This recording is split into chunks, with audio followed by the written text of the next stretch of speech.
안녕하십니까, 최주부입니다. 최근 정부에서는 2022년 공무원 보수를 1.4% 인상하기로 결정하였습니다. 이 1.4%가 어떤 의미를 가지는지 최주부의 시선에서 한번 알아보겠습니다. 먼저 각종 뉴스 보도를 보면 1.4%라는 인상률에 대해 공무원들 입장에서는 만족스럽지 못함을 표현하고 있습니다. 왜 불만을 가질 수밖에 없는지 과거의 물가 상승률과 공무원 보수 인상률을 비교해서 살펴보겠습니다. 위에 있는 그래프는 국가통계 포털에서 제공하는 2008년 이후 연도별 소비자 물가 지수입니다. 아래에 있는 표는 2008년 이후 공무원 보수 인상률입니다. 2009에서 2010년은 세계 금융위기로 인한 경기 침체로 정부에서 공무원 인건비를 동결하였습니다. 그 이후에는 매년 물가 상승률보다 공무원 보수 인상률이 더 높았습니다. 그런데 2022년 1.4%는 물가 상승률에도 못 미칠 것으로 보입니다. 이 그래프는 통계청에서 제공하는 2020년 12월 기준 월별 물가 지수입니다. 2021년 8월 물가는 2020년 12월에 비해 약 2.5% 오른 것으로 나옵니다.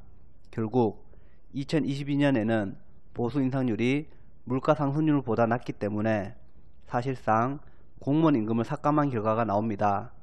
저도 이 점에 대해 정말 안타깝게 생각합니다. 하지만 한 가지 문제가 더 있습니다. 바로 민간 대비 공무원 보수 수준입니다. 민간 대비 공무원 보수 수준은 2005에서 2006년 90%대를 보였으나 그 이후 계속 내려가서 15년 정도 80%대를 유지했습니다. 그런데 2020년 들어서 90% 이상 높아졌습니다. 코로나19로 인해 민간 고용시장 상황 등이 어렵기 때문에 2021년에도 더 높아질 수도 있습니다. 최근 두 차례의 공무원연금 개혁은 2010년과 2016년에 이루어졌습니다. 당시 민간 대비 공무원 보수 수준은 80% 초중반이었습니다. 이런 낮은 보수에도 불구하고 공무원연금 개혁 당시 공무원들의 의견은 크게 반영되지 않았습니다.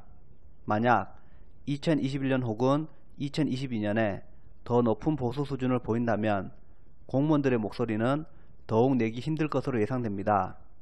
왜냐하면 공무원연금은 임금의 후불적 기능을 가지고 있기 때문입니다.